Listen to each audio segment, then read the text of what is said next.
রিনা, রিনা,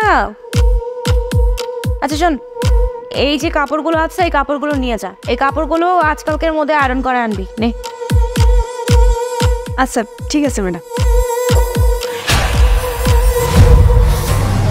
কি রে, কোনো সমস্যা? আমি গুনে দিব? না না ম্যাডাম, আপনার গুনতে হইব না, আমি গুনে নিছি। ঠিক আছে, যা তাহলে।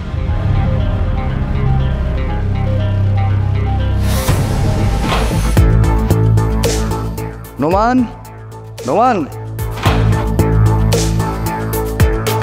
জি স্যার। এক কাজ করো, এই নাও এই জুতো জোড়া পরিষ্কার করে নিয়ে আসো। আচ্ছা ঠিক আছে।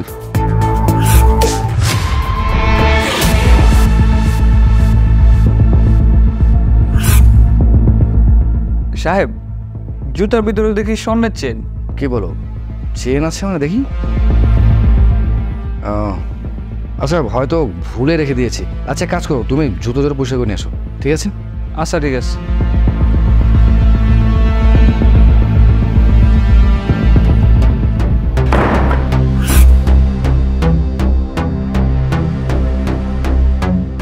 কি রে, তুই এখনো কাপড়গুলো নিয়ে যাসনি? কাপড় তো ম্যাডাম দোকানে দিয়ে আসি, কইলো আগামীকাল দিব। আচ্ছা, কাপড়গুলো আগামীকাল দিবে, ঠিক আছে। কাপড়গুলো না হলে আগামীকাল দিল, তা টাকাগুলো কি তুই আজকে ফেরত দিবি নাকি আগামীকাল ফেরত দিবি? টাকা ম্যাডাম? কিসের টাকা? যে টাকাগুলো কাপড়ের ভাঁজের মধ্যে আমি রেখেছিলাম সেই টাকাগুলো। না না ম্যাডাম, আমি কোনো টাকা পয়সা নি নাই।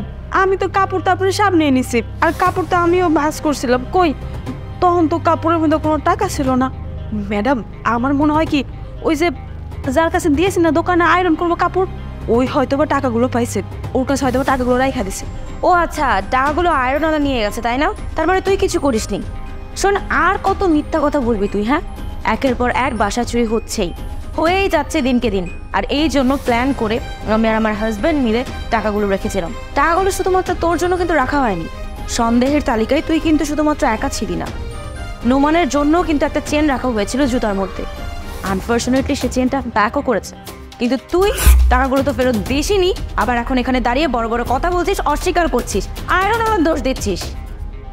হ্যাঁ, তুমি একদম ঠিক কথা বলেছো। আমরা দুজন মিলেই তোমাদের পরীক্ষা নিচ্ছিলাম, কিন্তু এই পরীক্ষায় তো নোমান পাস করেছিল, তো তুমি ফেল করেছো। তুমি এই বাসায় থেকে তোমরা একটু লজ্জা করো না? যেই বাসায় কাজ করো, যেই বাসায় থাকো, সেই বাসায় চুরি করো। আমরা না তোমাদেরকে ইচ্ছা করে ডিরেক্ট চোর বলিনি, কারণ আমরা হাতে নাতে প্রমাণ করতে চেয়েছিলাম, আর যার কারণে এই প্ল্যানটা আমরা সাজিয়েছিলাম। রেহান, যেভাবে চুরির পরিমাণ বেড়ে যাচ্ছে এভাবে তো চুপ করে বসে থাকা যায় না। একদিন দুই দিন হলে মেনে নিতাম, কিন্তু এখন তো প্রত্যেক দিনই এরকম টুকিটাকি জিনিসপত্র চুরি হয়েই যাচ্ছে। ঠিক বলেছ। I have a plan. এক কাজ করি, এই চেনটা আমি জুতোর ভিতরে রাখছি, আর তোমার কাছে যে টাকাগুলো আছে সেই টাকাগুলো তুমি কাপড়ের ভাঁজে রাখো।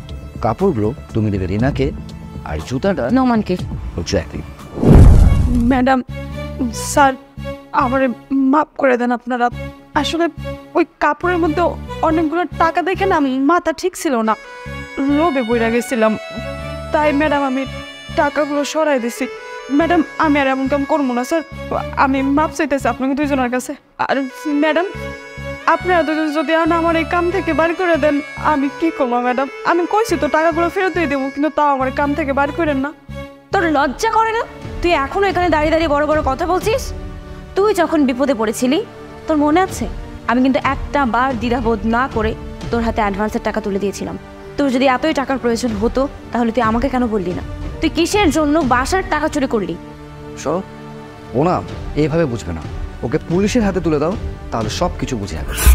না না সাহেব, ম্যাডাম সাহেবের কন্যা আমার জন্য পুলিশের হাতে না তুলে দেয়। আমি তো আপনার কাছে মাপ চাইলাম ম্যাডাম, আমার পুলিশের হাতে তুলে দেন না, আমার ক্ষমা করে দেন আপনারা। আচ্ছা, এখন আমি তোর স্যারকে বুঝাবো তাই না? কিভাবে বুঝাবো বলতো? তুই তো হাতে নাতে ধরা পড়েছিস, তুই তো একটা চোর। তোর পক্ষে আমি কি কথা বলবো, কি সামাই গাবো?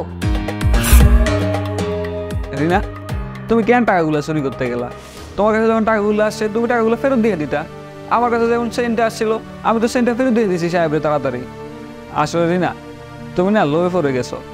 ওনারা তো তোমার কম টাকা দেয় না কাজের জন্য, তাও তুমি কেন টাকা চুরি করতে গেলা? তোমার না লজ্জা করা উচিত। ও স্যার, ম্যাডাম আমি তো কইতেছি এমন ভুল আর কখনো করবো না, আপনারা আমার মাফ করে দেন না। আমার কামে রাখেন, আমার বাইর করে দিয়েন না। ওকে ঠিক আছে, এবারকার মতো তোমাকে মাফ করছি, কিন্তু আর কখনো এই ধরনের ভুল আর কোথাও করবে না।